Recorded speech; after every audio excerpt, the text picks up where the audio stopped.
improbables, impredecibles, cisnes negros, que es un poco lo que estamos viviendo actualmente en esta pandemia, ¿no? Entonces, la idea del día de hoy es que discutamos sobre lo que nos pasó, por qué no podemos ver lo que nos pasó y qué hay que hacer, porque evidentemente no tiene sentido que nos quedemos únicamente en el diagnóstico, en el saber qué fue lo que pasó, sino que vayamos también más allá en la identificación de qué es lo que tenemos que hacer a futuro. Así que voy a permitirme compartir la pantalla para iniciar mi presentación.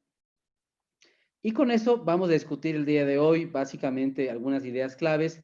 La idea es que me voy a demorar alrededor de 40 minutos en mi presentación y luego abrimos un foro de preguntas con la gente que quiera hacer consultas, preguntas sobre lo que voy a presentar. Esta es, bueno, mi charla, creo que 35 de la pandemia. La he hecho en varios países y he hecho un resumen de lo que he hablado en diferentes partes. Entonces, la idea del día de hoy es que discutamos un poco sobre eso, sobre estos conceptos claves. La primera cosa que me gustaría compartir es esta pintura de Paul Gauguin. Seguramente ustedes la conocen muy bien. De dónde venimos, quiénes somos y hacia dónde vamos. Yo creo que la gran pregunta que nos hacemos justamente el día de hoy es, bueno, de aquí en adelante, ¿hacia dónde vamos? Porque el mundo ha cambiado, la normalidad que teníamos ha desaparecido y tenemos que identificar hacia dónde queremos ir. Y no sabemos hacia dónde vamos, porque hoy veían en la prensa a Bill Gates que decía que por lo menos esto va a durar 2 o 3 años más. Es decir, mucha gente dice, no, no, esto ya va a pasar en el enero del 2021, vamos a estar bien. Y nos damos cuenta que la gente que está haciendo las vacunas nos dice que se va a demorar un poquito más. Así que es un tema, evidentemente, que hay que considerar. La primera idea clave que me gustaría presentar es la ambigüedad y el tema de la incertidumbre. Y para eso ustedes ven estas gallinas que están en esta industria y se sienten muy cómodas porque la gente les da de comer, ¿no es cierto? Se sienten seguras, tienen estabilidad, pero no se dan cuenta que están cada vez más cerca de la muerte. Y eso es lo que nos está pasando actualmente. Pensamos que estamos creciendo, que estamos muy bien, y nos dimos cuenta que realmente lo que estábamos era cada vez más cerca de la muerte. Y por eso Edgar Morán señala que lo que tenemos que aprender a hacer en estos tiempos es a navegar en la incertidumbre y a esperar lo inesperado. La gran capacidad que tenemos que desarrollar, la gran competencia que tenemos que desarrollar es nuestra habilidad para navegar en la incertidumbre y para esperar lo inesperado. Eso es la mejor capacidad que podemos desarrollar ahora. Y miren, en este libro que se llama El simbolismo de la muerte o Hermenéutica de la resurrección, un poco relata lo que nos está pasando hoy día. Estamos, ¿no es cierto?, en un entorno hostil que implica muerte, sino de toda la especie, de una parte importante de nuestra especie. Entonces, evidentemente implica que debemos saber cómo trabajar en un ambiente absolutamente adverso. Y hay un libro apasionante de Tom Lombardo, de Science Fiction, The Evolutionary Mythology of the Future, donde él señala el pensamiento de un autor que dice que el ser humano no es una noble creación de Dios con un destino divino, sino que es un experimento de la naturaleza con un destino incierto. Eso es lo que somos del ser humano ahora. Tenemos un destino absolutamente incierto. Lo que hemos sido hasta ahora como Homo sapiens, que es simplemente animales con mucho éxito, pero al parecer el éxito que teníamos se está acabando, o por lo menos ahora se está limitando. Entonces, la segunda idea es que frente al futuro hay 4 categorías que podemos identificar y que podemos utilizar, pero la más importante va a ser la que ahí coloca justamente un gran amigo turco, Oscar Saritas, en una conferencia que él dio, que es esto que tengo acá, que es unknown, unknown, que es lo que no sabemos, porque evidentemente hay cosas que sabemos que no sabemos. No podemos saber si habrá un terremoto, ¿no es cierto?, un tsunami dentro de poco, pero hay cosas que no sabemos, y frente a las cuales no podemos generar capacidades de anticipación, porque simplemente son eventos que nunca han pasado, que no tienen raíces en el pasado, y estos eventos son los más peligrosos de cara al futuro. Por lo tanto, él decía que la ignorancia es un tema muy grave de cara al futuro, porque hay eventos que no sabemos que no sabemos. Entonces, frente a eso, yo digo, bueno, ¿por qué no vimos venir esto? Y para eso mi primera recomendación sería este libro fantástico que ya tiene 12 años, El Cisne Negro de Nicolás Taleb, que no es un libro nuevo, pero que se ha puesto muy de moda porque es un libro que relata estos eventos improbables, imposibles, pero de altísimo impacto, que es exactamente lo que hoy tenemos. Ahora Taleb señala que la pandemia no es un cisne negro. ¿Pero por qué? Porque tuvimos 2 alertas previas. El SRAS, el que también el virus que hubo en Medio Oriente, ¿no es cierto? El MERS. Entonces fueron alertas que tuvimos, pero como no fueron tan graves, las pudimos contener a tiempo y no causaron una gran cantidad de muertos, pensamos que esta crisis iba a ser igual. Entonces hay un problema en los políticos que subestimaron esta crisis y pensaron que no iba a ser tan grave como realmente lo está haciendo.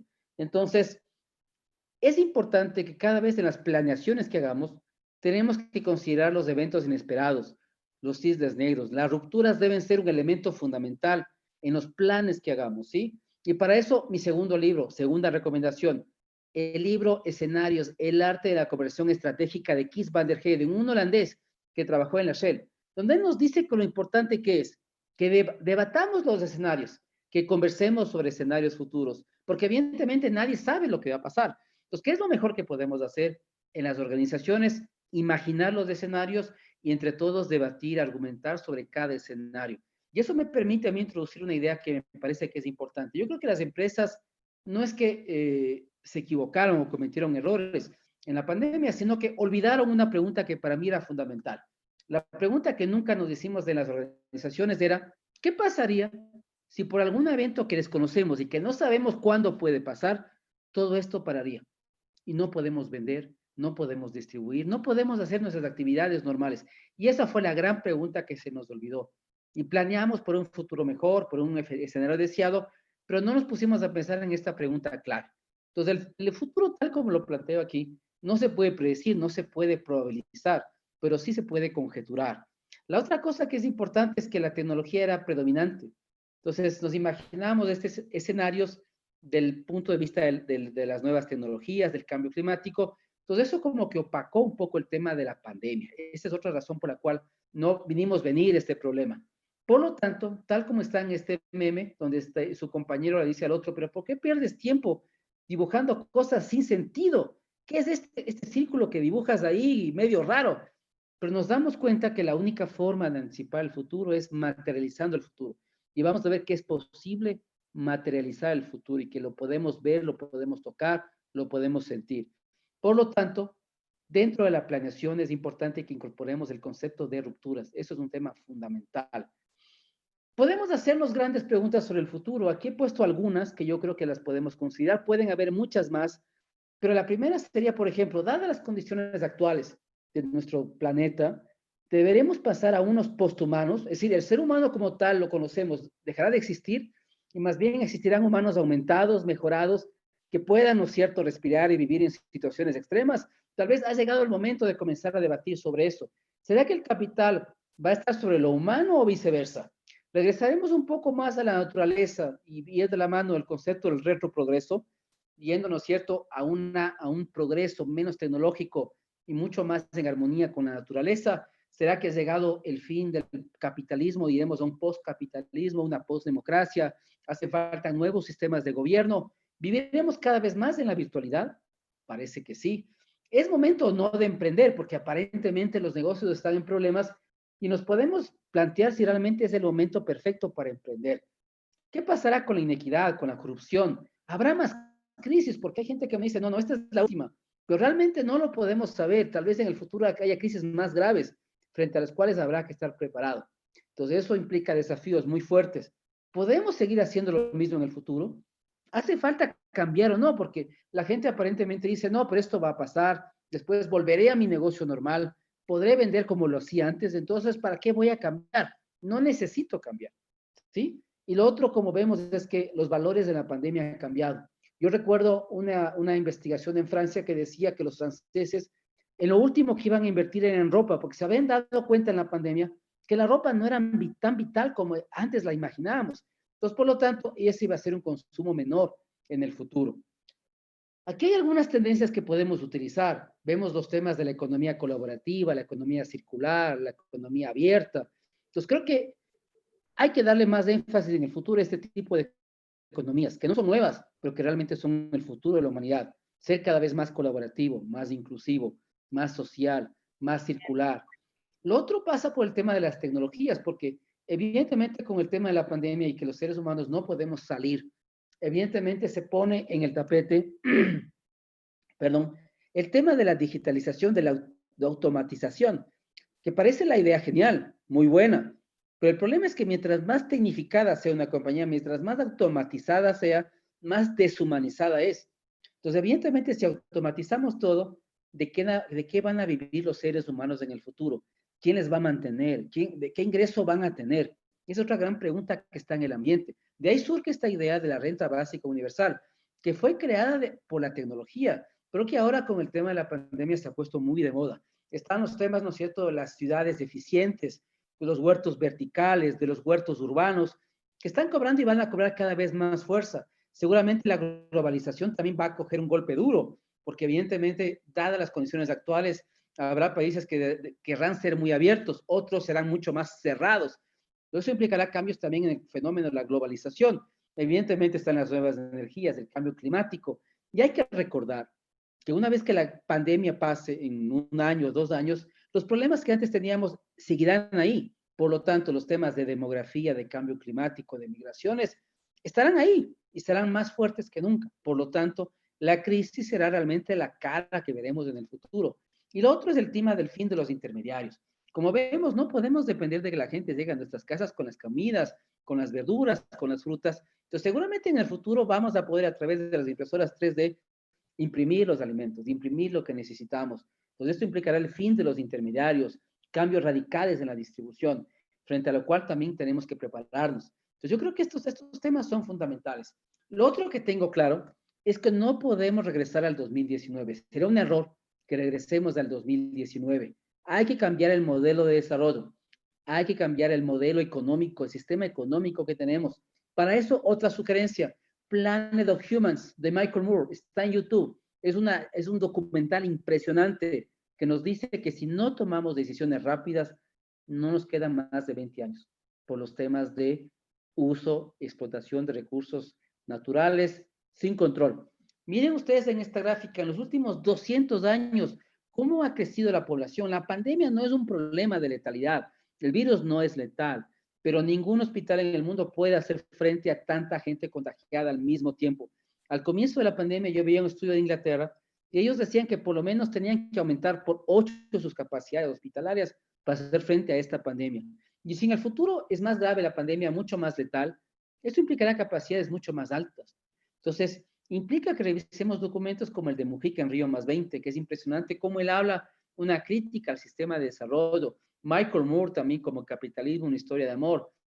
Home, este documental impresionante de este francés, Jean-Arthus Bertrand, sobre lo mal que estamos haciendo con el tema de explotación de recursos naturales. Es un tema muy grave y que luego de la pandemia seguirá estando ahí. Por lo tanto, ¿hacia dónde podemos ir? Yo tengo esta querida amiga brasileña, Rosa Alegría, que ella habla de la economía del amor, que es un concepto también que tiene otra gente, pero donde el tema del PIB sea reemplazado por Human Indicators, por indicadores de desarrollo humano, mucho más ligados a la persona, a la compasión, la colaboración, la solidaridad, ¿sí? Donde las mujeres tengan un rol clave en la economía. Vemos que las mujeres han sido las mejores líderes de la pandemia, donde la felicidad sea el motor de la economía, el futuro de la humanidad, y no el dinero, no la riqueza, no el PIB. Me parece que estos conceptos nuevos tienen que ser estudiados, tienen que ser asimilados. La escuela también postnormalista habla del transcapitalismo, del transcrecimiento, de la transdesigualdad, porque me parece que hay que ir más allá. Y el año pasado que estuve en Francia, en octubre, recuerdo que en el puente Alexandre III tomé esta fotografía así un poco al azar, porque me gustó que el Lego estaba ahí. Y este mensaje es profético, porque esto era octubre del 2019, y aquí dice, rebuild the world, reconstruyamos el mundo. Y miren que hablamos de octubre del 2019, antes de la pandemia, y un mensaje que hoy más que nunca en el 2020 es fundamental. ¿Cómo vamos a hacer para reconstruir las economías de Latinoamérica, la argentina, la colombiana, la ecuatoriana, que están destruidas por el tema de la pandemia? Entonces, para eso, ¿qué hago yo? Yo hago ciencia ficción, porque yo creo que los mundos alternativos que necesitamos están en la ficción, ya fueron hechos, ya fueron pensados, fueron imaginados. Hace más de 100 años, las obras de ficción que necesitamos datan de 1871, del siglo XIX, donde las sociedades alternativas que necesitamos están descritas ahí. Entonces aquí señalo yo, ¿no es cierto?, a este famoso escritor de ciencia ficción, H.G. Wells. Él decía, estoy extremadamente obsesionado con las cosas que están por venir e impaciente por el presente, porque evidentemente yo ya quisiera vivir el futuro y promover esos cambios. Él que dice que la rigidez conduce a la muerte, a la extinción, y el cambio es una dimensión fundamental de la vida. Y esto está en este libro fantástico que yo les decía de Tom Lombardo sobre la ciencia, la historia de la ciencia ficción. Entonces, ¿qué obras nos sirven? Ustedes me dirán, bueno, dentro de tanta ficción, ¿cuál es la útil? Básicamente dos obras, hay más, pero yo sugiero dos. La primera es Looking Backward, de Edward Bellamy, y la otra es de William Morris, News from Nowhere. Estos dos libros relatan 8 características que me parece que hoy son fundamentales. Primeramente, el fin del dinero físico.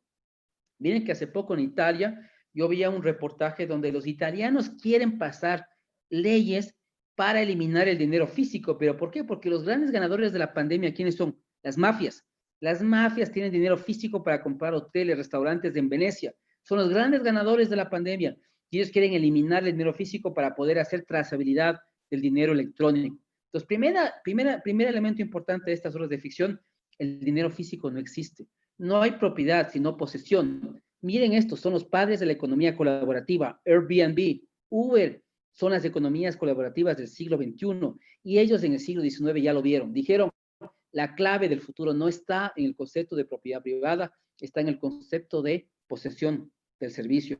Regreso a la naturaleza, vivir en ciudades más pequeñas, más en armonía con la naturaleza.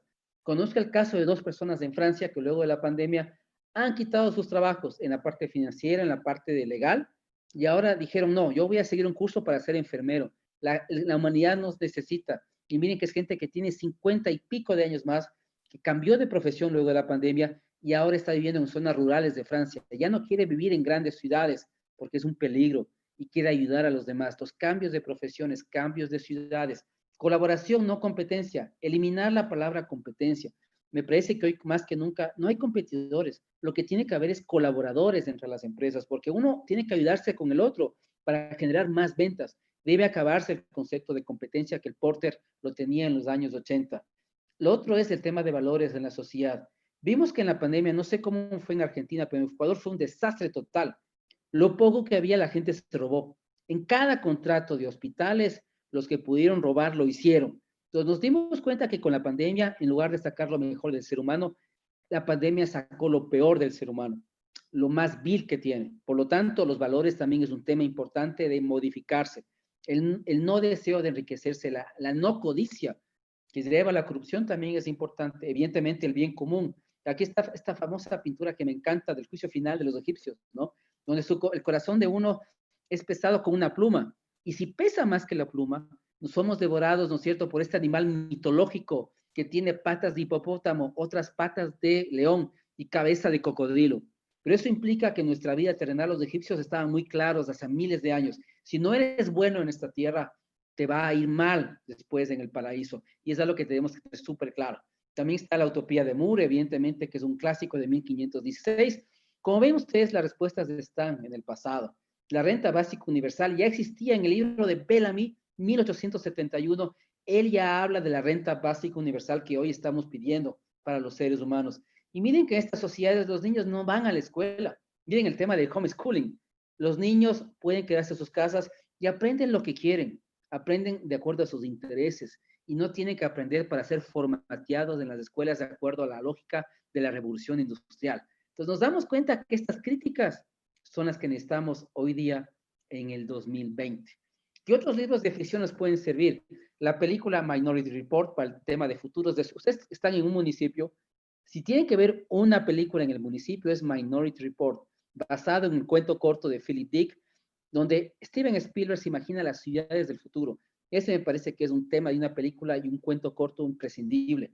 El Homo Deus de Harari, porque si uno quiere saber hacia dónde va la humanidad, este libro es imprescindible. Miren que él dice una cosa, una idea que es vital. Queríamos ser los mejores, queríamos dar el crecimiento infinito, queríamos mejorar al infinito, y nos dimos cuenta que ese paradigma era una gran mentira. Todo se paró rápidamente. No éramos la mejor especie, no éramos los más inteligentes, no éramos los mejores del planeta. Los animales son más felices que nosotros ahora, tienen libertad de movimiento, pueden ir donde quieren, lo que el ser humano no lo puede hacer a pesar de toda la tecnología que tiene. Está Le Guin, Úrsula Le Guin, famosa escritora de ciencia ficción, donde habla de una autogestión, de una sociedad cooperativa, frugal, que es la que hoy necesitamos. O Stephenson, Snow Crash, porque evidentemente muchas cosas en el futuro pasarán por la virtualidad. Cada vez más la gente no quiere vivir en la realidad porque es muy dura y seguramente irá a Second Life, a estos sistemas virtuales, porque va a ser mejor y mucho más feliz y placentero vivir en la virtualidad que en la realidad. Y evidentemente escapar, como vemos en Estados Unidos, de los temas autoritarios, de los sistemas políticos autoritarios. Y para eso nada mejor que Fury Road, Mad Max 4 y 1984. Si uno me habla de Colombia, donde yo viví hace poco, Colombia 2020 es 1984 de George Orwell. Esa es la sociedad que tenemos en Colombia y es crítico que eso pueda repetirse a otros países del continente. Para temas de sobrepoblación, John Bronner, evidentemente todos en Zanzíbar.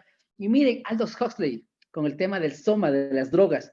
Porque yo creo que si la crisis persiste y es tan fuerte, la gente va a necesitar una escapatoria hacia un mundo virtual o hacia las drogas, como dice Harari en el Homo Deus. Entonces, seguramente el tema del soma se pondrá de moda. Esta famosa pastilla que se tomaba la gente en esta sociedad para ser feliz, porque necesitamos de alguna manera ser feliz a pesar de la realidad adversa que podemos llegar a tener. El otro es de Handmaid's Tale, sobre todo para las mujeres. Excelente obra, ¿no es cierto?, de Atwood, donde en la pandemia es increíble, pero las mujeres ya no usaban tanto maquillaje, ni accesorios, ni ropa. Y en la sociedad de Atwood, ustedes tienen una franja de la población de las mujeres que no pueden maquillarse, no pueden vestirse como quieren, no pueden salir a la calle, ¿sí? Que son simplemente objetos reproductivos. Entonces, estas obras de ficción nos hacen pensar sobre el futuro de muchas industrias ligadas a las mujeres en el siglo XX que seguramente van a desaparecer, están en graves crisis. En el tema de posthumanos, nada mejor que Blade Runner 2049, esto ya está en Netflix, la acaban de colocar en Netflix, la pueden chequear, pero yo sugiero la versión del año 1982, que es mucho mejor. En temas de inequidad, Elysium, la gran película donde muestra la élite que vive en otro planeta y los pobres viviendo en una tierra sin recursos naturales. Y evidentemente la obra de Philip Dick, Sueñan los androides en ovejas eléctricas, donde es la obra de la pandemia, porque lo más natural es lo más valioso. Y ustedes que están en una tierra vinivitícola, hay una persona que tiene una botella de vino y la puso en una caja fuerte en un banco. Imagínense ustedes tienen vino en sus casas, pero en el futuro, en esta sociedad postapocalíptica, el vino es una cosa muy cara y que la gente quiere robar. Entonces la persona la pone en un banco, en una caja fuerte, porque es la única forma de tenerla segura. En esta sociedad, los alimentos son muy caros, los animales vivos son muy caros, porque hemos llegado a una etapa de la historia de la humanidad donde evidentemente todo lo vivo es realmente escaso. No existen muchos animales vivos. Walden 2 también habla de temas de cooperación. ¿Tienen ustedes para las mujeres la obra, digamos, idealista del feminismo, de ciencia ficción, que es El país de las mujeres de Gioconda Belli? Ustedes que están en un municipio, implicaría, ¿qué pasaría si todos los cargos públicos solo pueden ser ocupados por mujeres? Es decir, Gustavo no tendría trabajo, porque no podría trabajar. Solamente Paola y su equipo podría hacerlo. Miren, ¿cómo sería una sociedad en 3 de febrero si solamente habrían mujeres trabajando en el municipio? ¿Cómo nos imaginamos eso? En esta obra el autor relata eso. Moxie los temas de desigualdad en las tecnologías, los que pueden acceder y los que no pueden acceder a la tecnología. Ya lo que a mí me apasiona, que es The Machine Stops, la algogracia. ¿Qué pasaría si en el futuro los seres humanos no intervendrían en la política? Si todo estaría en manos de la inteligencia artificial y ellos tomarían las decisiones por nosotros. ¿Qué pasaría en ese tema en que el ser humano ya no trabaja, no está en la política y las máquinas se ocupan de todo? Está Real Player One, que en cambio es el tema, como decía, de la realidad virtual. Es una sociedad tan post-apocalíptica, de desastre total, que la gente juega en una cosa que se llama Oasis y vive permanente a mí porque la realidad es demasiado dura para vivir y prefiere vivir en la virtualidad. Y eso se relata en Ready Player One. Y el otro que a mí me encanta, que es San Junipero, Black Mirror, en Netflix, donde se trata el tema del turismo. Ustedes son un país turístico. Ahí se da una solución para el tema del turismo. Ustedes pueden entrar a ver, hay temas de turismo ahí, y el otro tema que es la inmortalidad, porque nos preocupa la muerte, pero ahí tienen la solución perfecta para los temas de la inmortalidad también. Entonces, ustedes dirán, bueno, ¿y esto cómo se hace en un proceso? Les voy a explicar un poco las 4 fases de mi proceso. En la primera fase del proceso yo me pregunto, ¿qué podría influir para que pase lo que no quiero que pase? En la segunda fase es, ¿cómo me imagino lo que no quiero que pase? En la tercera es, ¿cómo se vería lo que no quiero que pase? Y en la última es, ¿qué es lo que tenemos que hacer para que eso no pase? Que es el tema de la estrategia. Para eso, H.G. Wells. Es increíble. Hace poco tuvimos del Congreso de la APF, la Asociación de Futuristas Profesionales, Y yo un poco les decía que yo trabajo por distopías, es decir, yo no imagino el futuro deseado, el futuro que todos queremos, no, no, yo trabajo en función del peor escenario posible, de la distopía que podemos llegar a vivir, porque yo creo que en los tiempos actuales tenemos que imaginar lo peor. Lo único que nos puede salvar es imaginar lo peor y después, evidentemente, identificar acciones para que nos saquen de ahí, porque la idea es que no es que lleguemos a la distopía, sino que identifiquemos acciones que nos saquen de ahí.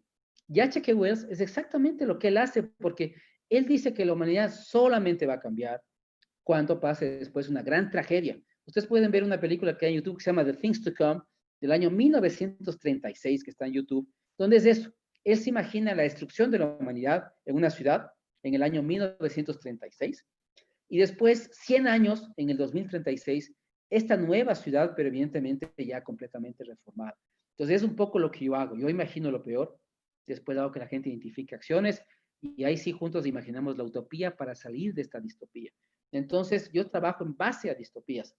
Entonces, en la primera fase, ¿qué hago? Nos reunimos virtualmente o presencialmente con la gente en la organización y básicamente hacemos unas matrices, tendencias, rupturas, cisnes negros, y lo que hacemos es que la gente debate y argumente sobre el futuro.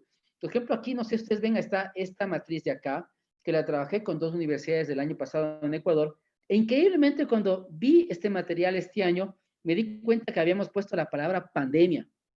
Pero ¿por qué pusimos la palabra pandemia? O sea, primeramente no hicimos esto para adivinar ni adivinamos del futuro, sino que esta universidad, el 70% de sus alumnos son de otra ciudad, de otras ciudades.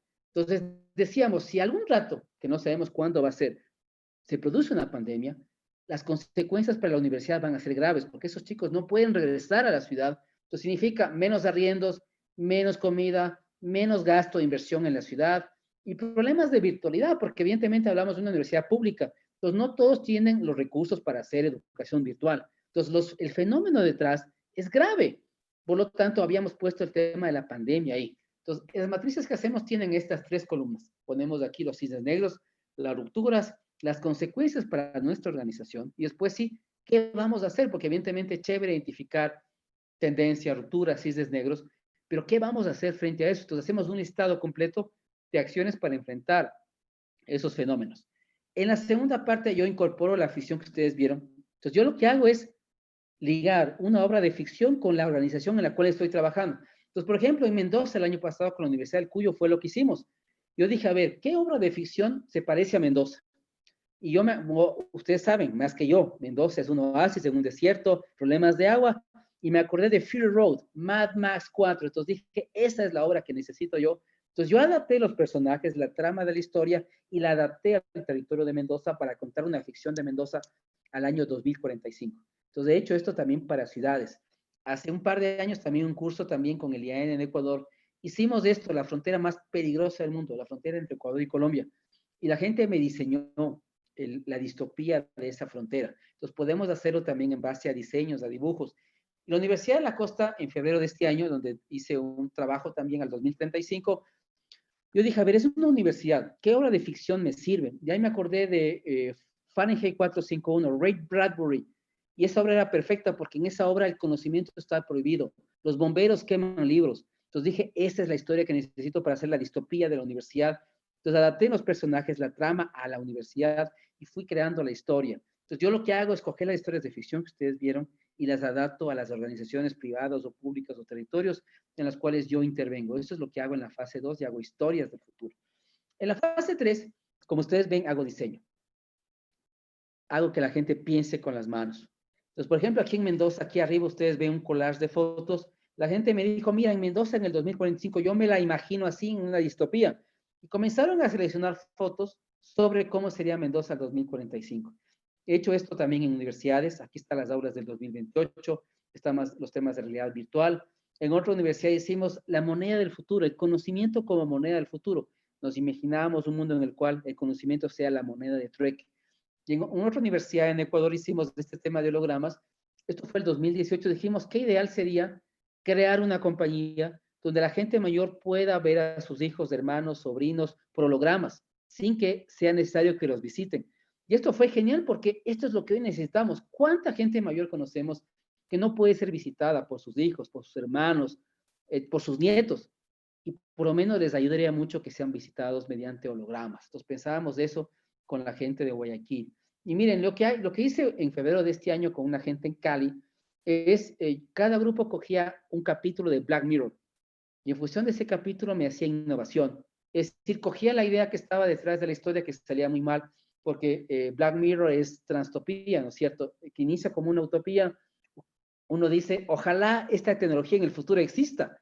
Y al final del capítulo uno dice, pero por Dios, ojalá a nadie se le ocurra inventar eso nunca. Y ojalá nadie vea este capítulo porque es una tragedia. Entonces yo les hago trabajar sobre esas innovaciones. Y por ejemplo, un grupo trabajó sobre comida. Y hay un chef internacional que es capaz de cambiarle el sabor a la comida. Entonces, que el brócoli sepa papas fritas. Genial para los niños. Pero ¿qué pasaría si lo hacemos al revés? Si hacemos un aditivo para que el chocolate no me guste, para que el vino me sepa mal. Porque evidentemente en tiempos de pandemia, yo lo que he hecho mucho es tomar mucho vino, comer mucho chocolate, subir 10 kilos, y es una tragedia. Entonces, comenzamos a innovar en función de lo que está en las series de Netflix. Por ejemplo, un grupo también trabajó sobre las cápsulas de protección a niños. Usted sabe, la violencia sexual contra niños. Decíamos, vamos a crear una cápsula para que el niño pueda estar ahí todo el día, sin necesidad que haya un tío, un amigo, un vecino que vaya a cuidar al niño. Y comenzaban a trabajar sobre innovación contra la violencia infantil. Entonces, trabajamos diferentes, hemos trabajado en ciudades, miren que hacemos maquetas sobre ciudades. Esto fue en Loja, en el sur de Ecuador, trabajamos el sistema del transporte del 2050, hicimos con ciencia ficción un poquito para, como es una ciudad de montañas, dijimos, necesitamos un transporte que vaya entre las montañas, porque no hay carreteras, es muy complicado y costoso.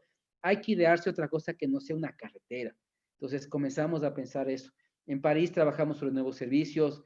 En Argentina, ustedes seguramente conocen en Mendoza el Hotel Diplomático, el mejor hotel, considero yo, de Mendoza. Trabajamos de ahí el futuro del hotel al 2030 y muchas soluciones que habíamos ahí son las que el hotel necesita hoy día. Entonces lo que hacemos es diseñar, dibujar, la gente hace prototipos, maquetas, dibuja. Entonces la gente piensa con las manos. La gente puede utilizar Legos, puede usar plastilina. Miren ustedes maquetas de ciudades aquí al 2040. Teníamos también arquitectos en el grupo de trabajo, entonces este arquitecto nos dibujaba la distopía de la ciudad, la utopía de la ciudad, hacían collages de fotos. Con un grupo de militares, en cambio en la Academia de Guerra hicieron esta maqueta también. Con ellos hace poco hay una charla en mi canal de YouTube sobre el futuro de Fuerzas Armadas y de la policía al 2040 con ciencia ficción y cine especulativo, y trabajamos de ellos con temas de muñequitos, de temas de Star Wars, con libros de guerra, de ciencia ficción, en un trabajo también que fue muy interesante. Y al final, evidentemente, como es normal, chévere hacer ciencia ficción, diseño especulativo, pero evidentemente ustedes me dirán, bueno, ¿y esto cómo aterriza en la estrategia? Entonces, en la fase 4 hacemos estrategia pura. Hacemos este Abacti Reñer, que es básicamente una herramienta de generación de consensos. Con las acciones que hemos ido recopilando en cada fase, ahora sí hacemos que todo el mundo vote. Los que están de acuerdo votarán verde, los que están en contra votarán rojo. Y con eso tomamos decisiones sobre qué vamos a hacer a futuro. Podemos hacer árboles de competencia, ponemos aquí abajo los conocimientos del futuro que la organización debe tener, la estructura futura de la organización y los servicios y productos que en el futuro la compañía debería tener. Podemos hacer Océano Azul, que es una herramienta que me gusta mucho a mí para hacer el cambio de estrategia. Entonces, la idea es eso, usar herramientas que permitan aterrizar lo de la ficción, todo el diseño ya en acciones súper concretas que podamos implementar. Pasar de una perspectiva estratégica a una perspectiva mucho más operacional. Entonces, de cara a esto, yo diría que la urgencia es crear una nueva realidad. Lo peor que podemos hacer es imaginar que esto va a pasar muy rápido. Esa es la peor cosa que podemos hacer. Mucha gente me dice, pero tranquilo, esto ya va a pasar, esto es temporal. Y es un error inimaginable porque esto va a demorar. Así el virus se vaya, la crisis económica tardará varios años en desaparecer. Entonces tenemos que trabajar de manera diferente, ¿sí? Entonces, muchos negocios ya han cambiado. Ustedes ven este bar en Estados Unidos con estas boyas para generar, ¿no es cierto?, el tema de alejamiento entre personas. Ustedes han asistido seguramente ya a bodas, a conciertos, a cines en el vehículo. Hay DJ, hay fiestas en línea, hay gente que hace ejercicio en línea. Yo tengo un trainer que da sus clases en línea, cobra en línea, hace todo su modelo de negocio en línea, porque él no puede salir a los parques a entrenar a la gente. Eso es lo que tenemos que hacer. Tenemos que reconfigurar los negocios. Aquí la palabra yo no diría que es reinventar, sino reconfigurar los negocios. A mí me gusta el concepto de negocios híbridos, es decir, el negocio antiguo, algunas cosas del negocio antiguo, porque son buenas, pero me toca incorporar elementos nuevos. Mi negocio no puede ser el mismo del 2019, tiene que ser un negocio híbrido, elementos antiguos con elementos nuevos. Así deberían ser los negocios del futuro. Entonces, esto implica que hoy es el momento perfecto para emprender, pero no para emprender lo que conocíamos antes. El restaurante del 2021 no se puede parecer al restaurante del 2019. El bar del 2021 no puede parecerse al bar del 2019. La discoteca del 2021 no puede parecerse a la discoteca del 2019. Esos son los cambios que hay que hacer. Por eso hoy es el momento perfecto para emprender, pero emprender con cambios, haciendo los negocios del futuro que hasta ahora no existen. Entonces, me acuerdo otro día en un webinar con gente de marketing, hice un comentario que incendió el chat, porque yo dije, es momento de quemar los libros de marketing. Entonces, la gente casi incendia todo. Pero, ¿por qué decía eso? Porque los libros de marketing que tenemos no nos sirven para el 2021, porque esos mundos que describen ya no existen. Yo ya no puedo segmentar igual, no puedo poner precio igual, no puedo distribuir igual, no puedo comunicar igual. Entonces, los maestros de hoy día tienen que crear los libros de marketing del siglo XXII, porque son los libros que hoy necesitamos. Y miren, dentro de los negocios, el gran desafío, ¿cuál es? Los lazos entre humanos. Eso es lo que hemos perdido, porque ya no nos reunimos, no nos abrazamos, no nos vemos, o nos vemos muy poco. Entonces, habrá que recrear ese tipo de cosas. Y miren que hace 2 años yo estaba en Mendoza y tenía que dar una charla a unos chicos de maestría en Tamaulipas, en México. Y no sé si se me ve aquí, pero tengo mi copa de vino en la mano. Y decía, genial que pueda hacer mi charla virtual, porque yo estaba en el hotel, en el Diplomatic, tenía mi copa de vino en la mano, y los chicos estaban a miles de kilómetros de Argentina, y yo podía hacer eso, que es un poco lo que también voy a hacer ahora, porque ya estoy un poco seco de mi voz, tengo un Santa Julia conmigo, así que si me permiten, perdón, voy a tomar un poco. Pero esto se puede hacer en la virtualidad, en la presencialidad no lo podría hacer nunca. Y miren que cómo estuvo mi día. Yo hoy de mañana me reuní con Perú, hace un par de horas estuve con gente en Canadá y ahorita estoy con ustedes. Eso en una antigua normalidad hubiera sido imposible, inimaginable. ¿Cómo hacía para coger el avión, ir al Perú, después ir a Canadá, regresar a Argentina, estar en 3 partes en un día? Era imposible. Y actualmente yo he estado en 3 zonas del planeta distintas sin salir de mi casa, porque hoy día no he salido para nada de mi casa. Entonces ha sido fantástico. Entonces hay cosas buenas que trae la nueva normalidad. Lo otro es que, evidentemente, en el tema del trabajo, estos esquemas que están en francés, bueno, los voy a traducir, pero esto ya no existe. Es decir, el empleo de por vida, el que tenemos que ir a la universidad y después habrá un trabajo, eso no existe. Eso ya no va a existir. Entonces, tenemos que replantear también en las universidades qué es lo que estamos enseñando, la duración de las carreras, las metodologías, las didácticas. Seguramente una persona en el futuro va a tener que estudiar 3 o 4 o 5 carreras, pero mucho más cortas.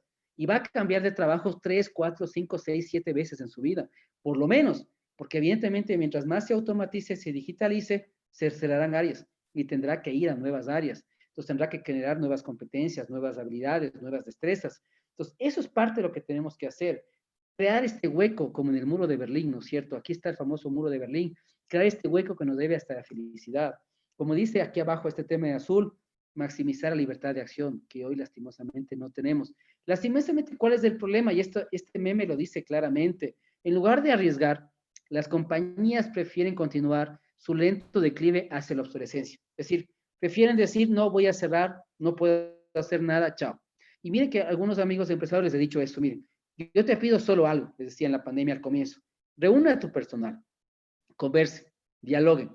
¿Quién tiene ideas? ¿Cómo podemos hacer esto de diferente manera? ¿Qué nuevos servicios podemos dar? ¿Hay cómo hacer esto de manera distinta o no? Y solamente si la respuesta es no, cierre. Pero seguramente en ese proceso saldrán 50, 100 ideas nuevas y que les darán nuevos aires para seguir trabajando. Entonces yo creo que eso fue lo que nos faltó en el tema de la pandemia. Por lo tanto, ¿qué es lo que necesitamos ahorita? Necesitamos mucha creatividad y miren, mucha flexibilidad. Esa es otra palabra importante. No sé si ustedes conocen Galápagos en Ecuador, que es un poco el icono del Ecuador, pero ustedes tienen esta iguana, esta cola muy larga y estas garras muy grandes. ¿Pero por qué? Porque este animal a través del tiempo se ha adaptado a sus condiciones nuevas. Y el alimento de ellos está en el mar. Entonces, ellos si no pueden nadar, mueren. Pues la cola permite ir al fondo del mar para que ellos puedan comer, pero cuando tienen que regresar a la superficie deben trepar rocas volcánicas grandes, negras, y necesitan garras muy largas para eso, y por eso ellos han sacado a través de la evolución este tipo de componente en sus cuerpos. Y es lo que tenemos que hacer ahora. Tal vez nuestras colas deberán ser más largas, tal vez los brazos deberán ser más grandes. Entonces, la idea es que podamos adaptarnos a las nuevas condiciones del entorno, ¿sí? Por lo tanto, hay que ser resiliente, hay que pensar en la transformación, en la reconfiguración. Y este gráfico de aquí abajo es el que más me gusta. Esto fue en Barranquilla, igual, un grupo de trabajo hizo este gráfico espectacular que me encanta. Y miren que pensábamos largo plazo, 2039, pero esto es del 2020. Todos estamos con las lágrimas de la mejilla, controlados, vigilados, encerrados, y soñamos, ¿no es cierto?, en regresar otra vez a la naturaleza, a la libertad que perdimos de alguna manera. Los animales son los más felices. Ahora se preguntarán qué pecado cometimos para estar encerrados como hoy estamos. Entonces, es un gráfico hermoso de lo que nos pasó en el 2020. Entonces, bueno, ¿qué hay que hacer a futuro entonces? Como yo decía, mucha más innovación colaborativa, repensar los transportes del futuro, porque evidentemente ya en un bus, en un colectivo, en un metro, es peligroso, ¿sí? Entonces, evidentemente implicará que imaginemos los nuevos transportes del futuro, hacer más innovación inclusive, más respeto al medio ambiente.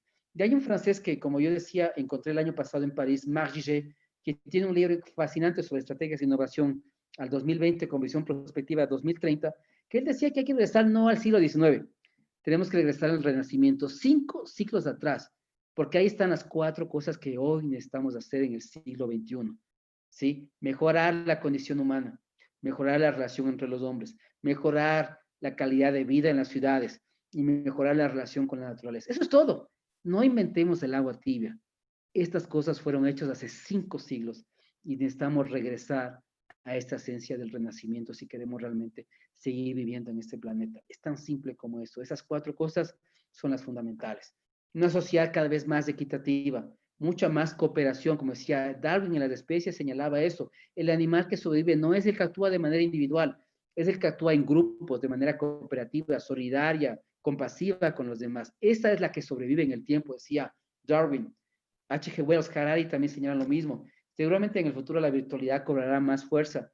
Y miren que en la comida, este es un francés, Robidas, siglo XIX, que él se imaginaba que la comida iba a llegar a través de las tuberías a las casas. No pasó eso exactamente, pero estuvo cerca de eso. Pero esto implica que la innovación en comida todavía falta. Hay cosas en la distribución que no nos hemos imaginado, que no tenemos claro y que podemos seguir mejorando de cara al 2021. Entonces, para terminar ya, unas preguntas de desafíos claves. ¿Dónde puedo encontrar nuevas ideas? Tal vez no quitar clientes a los demás, sino buscar los no clientes de los demás, buscar ideas en otras industrias. ¿Cómo puedo generar volumen de una forma alternativa? Como digo yo, preconfigurar mi negocio. Les doy un ejemplo de una pizzería que me gusta mucho acá. Era una pizzería gourmet y comer allá no era barato, costaba por lo menos de 20 a 30 dólares por persona. Es decir, no cualquiera podía ir a comer ahí. Era bastante elitista. ¿Y qué ha hecho el dueño? Ahora vende 8 pedazos de pizza por 8 dólares y vende 40 pedazos de pizza por 30 dólares. Es decir, su segmento de mercado cambió porque él se dio cuenta que ahora la rentabilidad está en el volumen. Ya no esos 10 clientes que tenía, él tiene que tener 100 clientes ahora de 8 dólares por 8 pedazos de pizza. Entonces él preconfiguró su negocio. Ahora da servicios que antes no daba. Antes no vendía congelados, no vendía pan. Ahora ha diversificado su producto, su cartera de productos, porque él sabe que esa es la única forma para maximizar su volumen de ventas, recuperar el volumen de ventas que no tiene por la pandemia. ¿Cómo puedo ofrecer mi servicio de manera alternativa? Hay otras formas de monetizar. Miren que un poco es la pregunta que yo me vengo haciendo con mi trabajo como consultor, conferencista. Yo necesito monetizar de otra forma, porque antes yo iba, viajaba, daba charlas, me pagaban. Ahora necesito hacer plata de otra forma. Necesito generar volumen. Entonces, mis condiciones han cambiado y necesito cambiar la forma en que tengo que monetizar.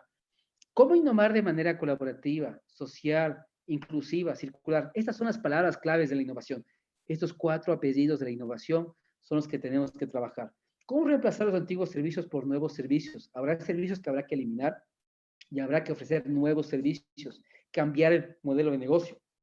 Y evidentemente, ¿qué herramientas puedo utilizar para destruir el antiguo negocio? Como digo, hacer un negocio híbrido y construir uno nuevo. Y tal vez el océano azul sea una herramienta interesante. Los estudios de mercado no me van a servir. El estudio de mercado es una herramienta para el pasado y el presente. La gente puede opinar de lo que conoce, ha utilizado, ¿no es cierto? Pero no puede opinar de cosas que nunca ha visto, que no ha utilizado, que no existen. Por lo tanto, hay una limitación ahí en los estudios de mercado. Como decía, ¿cómo se va a transportar la gente en el futuro?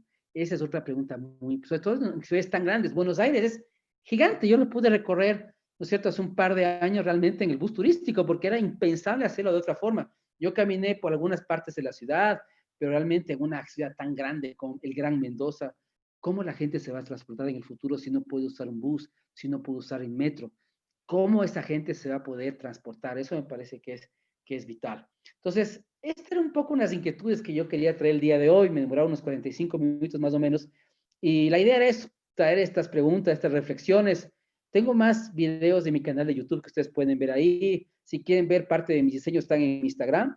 Tengo también mi LinkedIn, donde hay mis proyectos. Y tenemos con otros amigos de Colombia una comunidad de reconfiguración y transformación de negocios, que estamos en YouTube, estamos en Facebook también. En el futuro vamos a hacer charlas, conferencias, capacitaciones, certificaciones en temas de reconfiguración de negocios. Así que este era un poco lo que yo quería hablarles del día de hoy. Y más bien, Gustavo, Paola, quisiera ahora ver si el panorama, si hay preguntas, inquietudes, dudas sobre lo que he comentado. Gracias. Gracias, Jean-Paul. Bueno, ahí les recordamos, si quieren hacer alguna pregunta, aprovechen el chat, o si no, ya ahora podríamos abrir los micrófonos. Mientras tanto, Jean-Paul, creo que todos tenemos un desafío en tratar de imaginarnos más que nunca sobre qué posibles escenarios pensar temas como el comercio exterior. Por ejemplo, ahí la veo a Natalia, que está del equipo.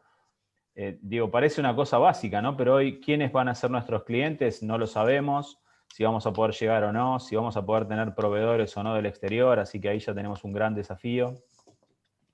¿Qué se te ocurre como una herramienta básica quizás para que una empresa pueda empezar a pensar en esto, ¿no? En tener algún tipo de nortes como para definir su estrategia? Bueno, como yo señalaba un poco, no hace falta, digamos, herramientas sofisticadas ni software complicados. Únicamente hace falta que las empresas se reúnan a sus empleados y entre todos comiencen a imaginar lo que podría pasar y sobre todo qué podemos hacer diferente en el futuro. Es decir, qué nuevos servicios podemos ofrecer, qué áreas podemos eliminar en la compañía, qué nuevas áreas debemos generar, nuevo conocimiento, nuevas capacidades, nuevas habilidades. Pero es un tema de discusión en la empresa, como decía, el arte de la conversión estratégica. En la compañía podemos reunir a la gente y podemos entre todos imaginar lo que podría pasar e identificar qué cambios hay que hacer en la compañía, porque las mejores ideas además no están en los gerentes, en los dueños de las compañías, están en los empleados de primer nivel.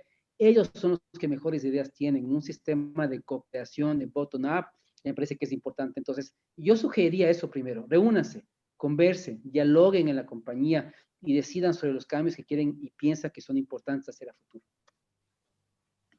Bien. Para orientar temas que tengan que ver con lo tecnológico, por ejemplo, hay distintos estudios que están siempre dando vuelta. Uno de ellos es el cuadrante de Gartner, ¿no? Que marca de alguna manera cuáles son las expectativas respecto de determinadas tecnologías y su evolución. ¿Vos creés que es una herramienta para pensarse tecnológicamente también? Sí, sí, yo diría que de manera general, mientras más herramientas podamos utilizar y sean estas diversas y fomenten, ¿qué es lo importante para mí? Que las herramientas que utilicemos fomenten la discusión en la compañía o en el municipio, en la organización. Toda herramienta que utilicemos debe fomentar la conversación, el diálogo, el debate, sí, que la gente pueda participar, pueda construir el futuro. Me parece que cualquier herramienta que cumpla con esas condiciones es importante que la podamos utilizar. Buenísimo. Ahí Ulises estaba levantando la mano. Ulises, ¿te podés desmutear? Sí. Hola, ¿qué tal? ¿Cómo les va? ¿Cómo andan? No sé si... ¿Me escuchan? Ahí te escuchamos, sí. Perfecto. Bueno, primero agradecer a Jean Paul, yo soy de Mendoza. Agradecer a Jean Paul cada vez que ha venido a Argentina y ha podido colaborar con nosotros. Un poco yo trabajo en el área de economía social y también en el área de la perspectiva dentro de la Universidad Nacional de Cuyo. Y bueno, ya realmente Jean Paul nos ha ayudado muchísimo, por lo menos en nuestra provincia, tanto para el sector del turismo, para la vitivinicultura, y también, bueno, nos ha ayudado también desde el ámbito académico también, en esto de poder pensar desde la distopía, es decir, poder imaginarnos, digamos, un futuro, porque, a ver, los seres humanos tendemos a la negación como herramienta de poder enfrentar nuestra realidad, pero que nos pega de frente, como ahora nos pasa con la pandemia, cuando no podemos encontrar muchas respuestas. En realidad, primero agradecerte, Jean Paul, y bueno, y también nos ayudes a profundizar también en estas miradas de la transformación de los negocios, ¿no?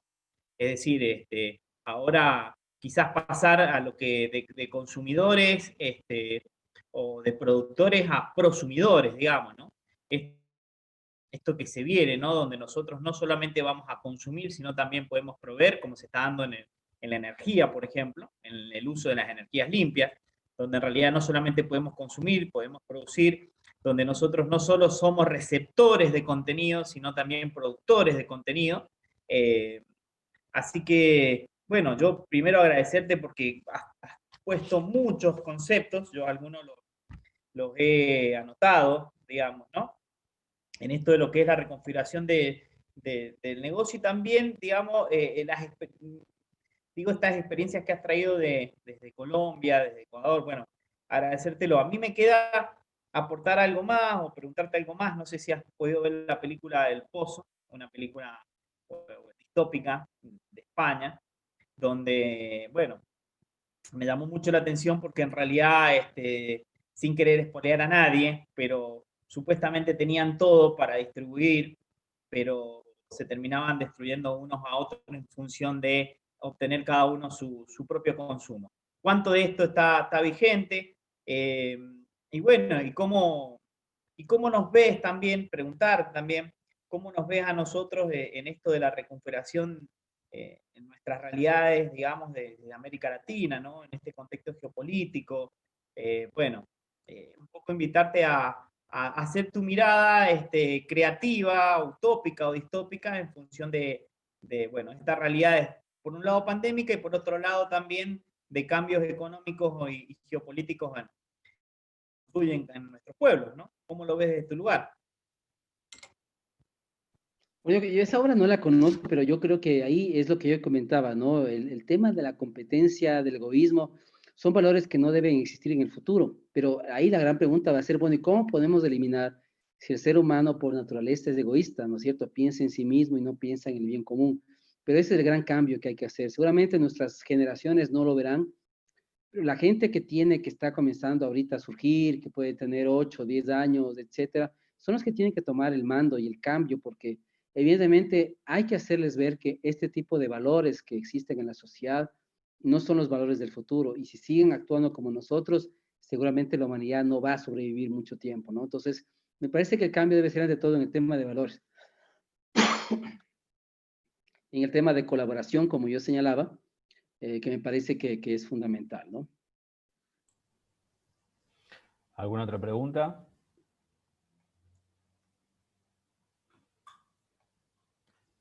Natalia. Ah, pensé que estabas levantando la mano. Bueno, bueno. Bueno, Sí, justo. Hola, ¿qué tal? Gracias nada, gracias por la charla y por tu mirada, ¿no? ¿Y cómo ves el tema de la logística, que es tan complicado ahora, el tema de los fletes internacionales y los costos?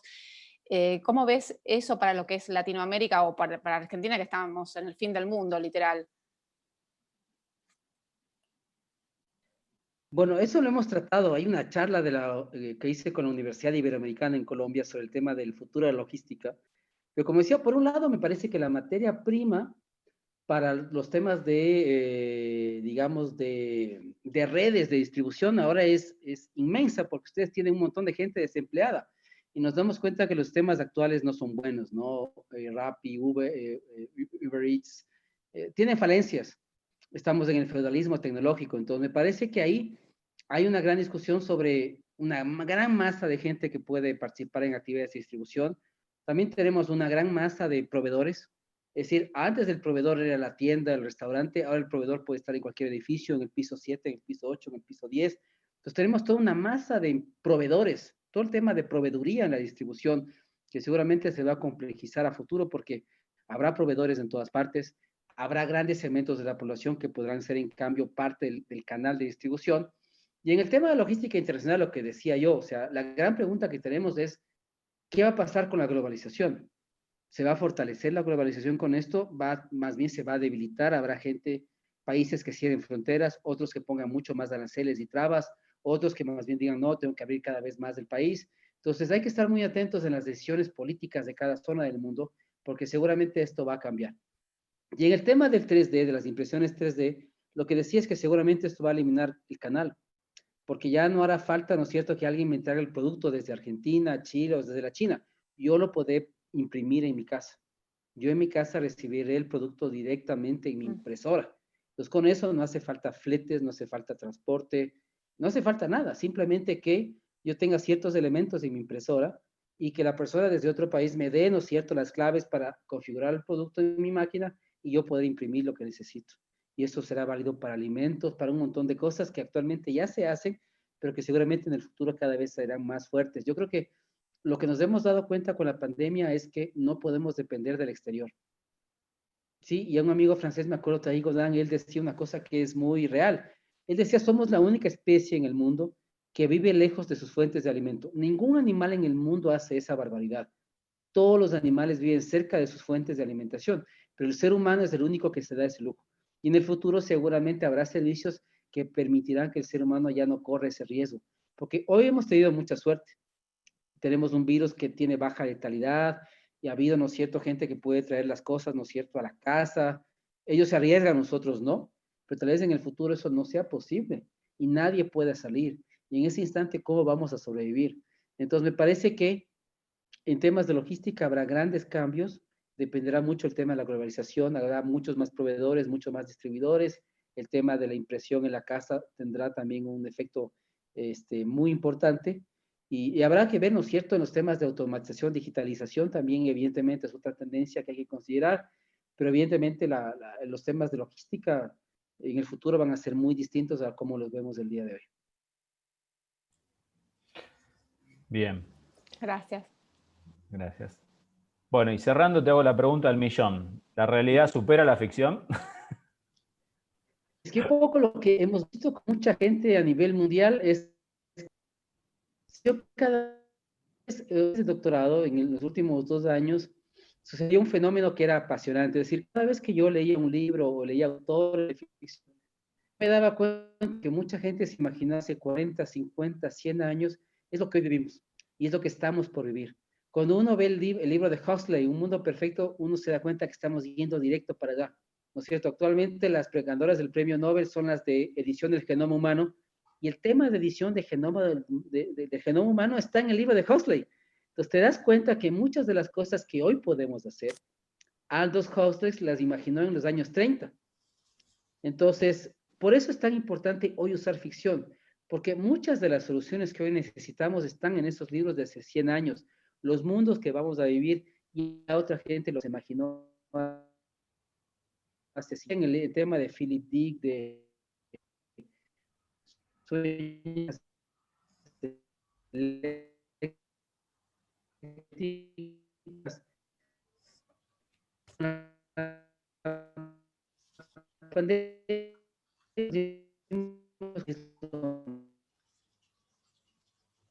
del libro es exactamente que estaba viendo y que lo acabas de comentar es lo esencial. El que tenga sus insumos y su materia prima, si la logística va a costar tanto, también va a disponer de lo esencial. Entonces, a veces, dentro de Latinoamérica, por ser egoístas, ¿no?, tomando una zona, nosotros tenemos ventajas como para poder desarrollarnos de otra manera, si somos inteligentes, ¿no?, con una estrategia pensada y, bueno, y algún cisne va a aparecer, pero puede ser que sean blancos nada más. Sí, La sí, pregunta es si la reflexión es correcta o no. sí, por supuesto, yo estoy 100% de acuerdo contigo. Yo creo que tienes la película muy clara y lo que acabas de comentar es exactamente lo que va a pasar, lo que deberíamos considerar, cómo deberíamos trabajar. Y, o sea, la suerte que tenemos en Latinoamérica es que somos, de alguna manera, ¿no es cierto?, el granero del mundo. O sea, tenemos recursos naturales, pero inimaginables, ¿no es cierto? Bueno, en Argentina debe ser igual, pero yo, por ejemplo, en Colombia es impresionante la cantidad de frutas, de verduras, de vegetales. Uno planta cualquier cosa en cualquier lugar y uno obtiene lo que sea. La gente no es pobre, no se muere de hambre. Y yo creo que tenemos esas ventajas comparativas con otros países y que no sabemos aprovechar porque la riqueza está ahí. Y yo creo que el gran cambio que también tenemos que hacer es eso, darle importancia a lo que es importante, fundamental, y saber reconocer que el futuro nuestro no está en el petróleo, no está en la minería, está en lo natural, en el turismo, en los sistemas, en el tema de los vegetales, del turismo, las frutas, la comida, la alimentación en general. Yo me acuerdo hace algún tiempo, ¿no es cierto?, se criticaba a un candidato a la presidencia en Colombia porque decía que el futuro eran los aguacates. Y tiempo después nos damos cuenta que realmente él tenía razón, que el futuro del país, de Colombia, estaba en los aguacates, no está en la gran minería a cielo abierto, está en los aguacates, sino que por alguna razón en otros países nos hemos desviado de los valores, de lo que es fundamental, es importante, y yo espero que con esta crisis entendamos que hay que volverle a hacer lo importante, que vuelva a ser importante. Gracias. Y ahí en el chat Miguel Wambó escribió cómo enfrentar ante una gran mayoría de la población que por inequidad social no tiene acceso a la tecnología. Ahora, en eso yo acabé un poco, hace poco un proyecto con una cooperativa, que imagino que también hay cooperativas en Argentina, y ellos tienen muchos clientes en zonas rurales de una parte al sur de Ecuador, y realmente nos dábamos cuenta que no todo pasa por la tecnología, y esa es otra idea clave, porque pensamos que en el futuro todo va a pasar por la tecnología, y eso es falso. No todo va a pasar por la tecnología, porque hay zonas del planeta todavía que no tienen tecnología, y que tienen necesidades, y que necesitan soluciones. Y en el caso de esta cooperativa, de este banco pequeño, veíamos que había que implementar acciones para llegar a esa gente sin el uso de tecnología, porque no tenían tecnología, o tenían tecnología muy precaria. Entonces, no podíamos digitalizar todos los servicios del banco, de la cooperativa, porque era cortarse por lo menos del 30 o 40% de los clientes. Entonces, implicaba ser muy creativos en las soluciones. Hay soluciones que no van a pasar necesariamente por la tecnología. Y las clases igual. Yo lo hablaba con una universidad el otro día en Colombia y les decía, una parte es la tecnología, claro, pero hay muchos estudiantes que no tienen acceso a esa tecnología y sin embargo hay que darles clase. Entonces tenemos que idearnos formas para llegar a ellos que no impliquen el uso de tecnología, porque si no va a ser desigual. Unos van a aprender más y otros simplemente no van a aprender nada. Entonces un amigo me decía, oye, este es el tiempo de los preceptores. ¿Se acuerdan ustedes? Hace 100 años o más me imagino que había los preceptores. Entonces con un amigo le decía, oye, ¿por qué no te pones una empresa de preceptores? Porque él se quejaba de la educación en línea de sus hijos y decía, no, ya les voy a mandar, pero les mandar también es un riesgo. Decía, oye, ¿por qué no? Entre tanto desempleado encontramos preceptores. Seguramente hay mucha gente que es capaz de hacer un trabajo de preceptor virtual o presencial o semipresencial y con eso los chicos pueden aprender más, pero sin que esto implique uso de tecnología, sino el conocimiento humano, el acercamiento humano con las seguridades del caso. Pero yo estoy de acuerdo con Miguel, o sea, esta pandemia lo que ha hecho también es aumentar la brecha tecnológica entre los que sí tenían tecnología y los que no, que es una tragedia. No sé cómo sea en Argentina, pero en Ecuador y Colombia es una tragedia absoluta. ¿Cuántos chicos, no es cierto, de escuelas públicas, universidades públicas, no pueden seguir estudiando o tienen que ir a un restaurante, tienen que ir a un lugar abierto, en un parque para coger señal, porque en sus casas tener internet no es un lujo que se pueden permitir, o si lo tienen es de muy baja capacidad. Entonces, en política pública eso es lo que hay que cambiar, porque a veces no nos damos cuenta, pensamos que hay que digitalizar, hacer virtual y es la panacea y eso es una gran mentira. Lo que estamos haciendo es aumentando la brecha entre los que tienen acceso a la tecnología y los que no tienen acceso a la tecnología. Y eso va a demorar mucho tiempo hasta que podamos cerrar esa brecha. Ulises. Sí, un poco también impulsado por los aportes que hace Jean-Paul. Se me vienen muchas cosas a la cabeza, ¿no? Estos temas, digo, como para aportar al debate, no sé si decirlo en forma de pregunta o aportar a los debates, ¿no? Pero también como país, como región, preguntarnos en esto de si innovamos y creamos o, bueno, ensamblamos y empaquetamos. Me parece que, ¿a qué voy? Recién Jean-Paul trajo algo que tiene que ver también con el tema de que hoy muchos países lo que hacen es poder bajar una idea o un plano a través de las impresoras 3D y compras el diseño y lo imprimís en tu propia casa. Lo cual, bueno, primero para pensar, digo, en términos logísticos sí van a haber objetos y elementos que van a tener mayores costos por su logística, pero en realidad los países que más van a poder crecer son aquellos que aportan innovación y creación. Se me viene a la cabeza, por ejemplo, que muchos de los componentes que tenemos en nuestras computadoras son ensamblados en países asiáticos, pero el diseño son desarrollados a veces en Europa o en Estados Unidos. Digo, para pensar nosotros como región, vamos a innovar, vamos a crear, o vamos a ensamblar y vamos a empaquetar. Digo, para pensar, ¿seguiremos siendo exportadores solo de materia prima? Seguimos apostando al desarrollo, a la ciencia, que al fin y al cabo, digo esto para aportar al debate, por ahí siempre miramos hacia afuera, pero nos estamos dando cuenta que, sobre todo en nuestro país, y con la pandemia, teníamos científicos y tenemos médicos que están desarrollando, remedios, que están aportando al mundo en el tema para poder salir el COVID. Es decir, tenemos elementos de ciencia, creatividad. Me parece que, no sé, pensándolo en esto de empezar a ver cómo podemos diseñarnos y pensarnos de otra manera. El mundo se va a dividir entre eso, desde mi perspectiva, y haciendo un poco de, si queremos, escenarios utópicos y distópicos. Si vamos a crear e innovar, muchachos, empecemos a pensar que nuestras empresas solamente van a empaquetar y ensamblar. Nada más. Sí, bueno, siempre Ulises desde las preguntas difíciles, los comentarios siempre complejos. Con él trabajamos en Mendoza, este Mendoza 2045 que yo mostraba. Y él me hace acuerdo de una cosa, los europeos se dieron cuenta de una cosa con la pandemia.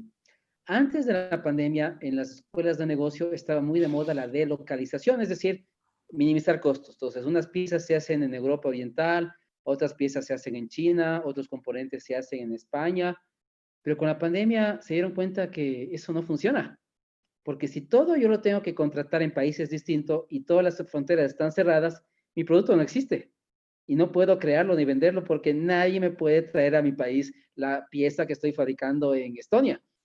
Entonces se dan cuenta que el tema de la deslocalización es una muy mala idea, sobre todo en tiempo de crisis, y como decía Ulises, tal vez es momento de pensar de que todo lo tenemos que hacer nosotros en nuestros países por temas de autosuficiencia, porque no podemos depender que eso venga de otra parte que tal vez nunca vaya a llegar.